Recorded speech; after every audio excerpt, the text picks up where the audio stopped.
The number of countries in the United Nations has grown over the decades, from 51 states in 1945 to 193 today. Many more places want to become independent, but national governments almost always oppose secession. Catalonia's parliament declared independence from Spain in October 2017, following a referendum deemed illegal by the central authorities in Madrid. Spain dismissed the region's government and decreed that a fresh election should be held. Catalan politicians leading the independence movement could be jailed for decades if found guilty of rebellion and sedition. The autonomous Kurdish region in Iraq also held a recent independence referendum. It outraged the government in Baghdad and neighbouring countries, which also have Kurdish minorities. The Baghdad government claimed the independence referendum was illegal and seized back the lands Kurds had taken beyond their region. The desire for secession is nothing new. There are estimated to be more than 8,000 ethno-cultural groups in the world, with many independence movements demanding their homelands be recognised as countries. Jean-Claude Juncker, the President of the European Commission, said that if every region had its way, the EU would become unmanageable. So who gets to form a state?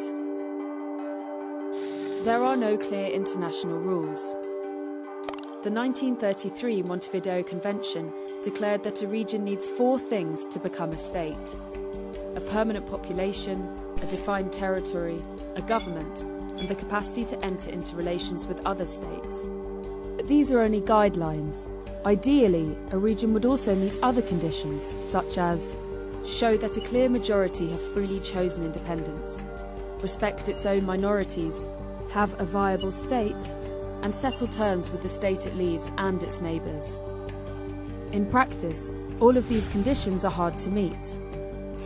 Taiwan is a modern, democratic state in all but international law.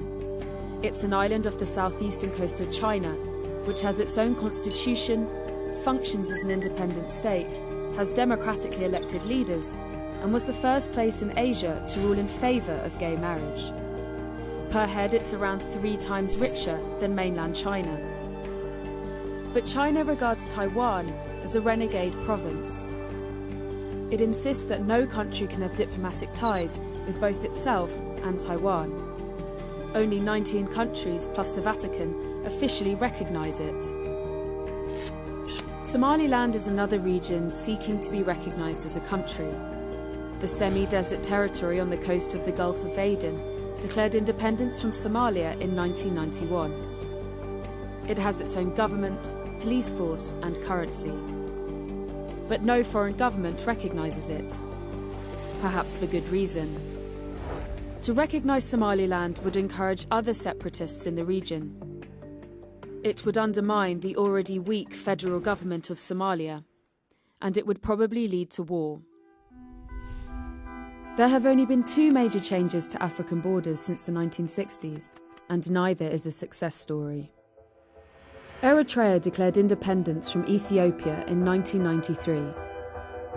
Today, Eritrea has a despotic government and its people are mired in abject poverty.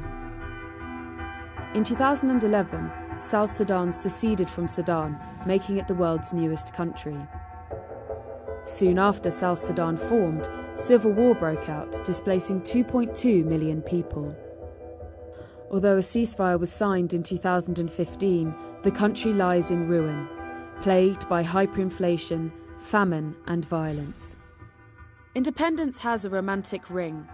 Many sympathise with the demand for freedom. But redrawing borders is dangerous and often causes as many problems as it solves.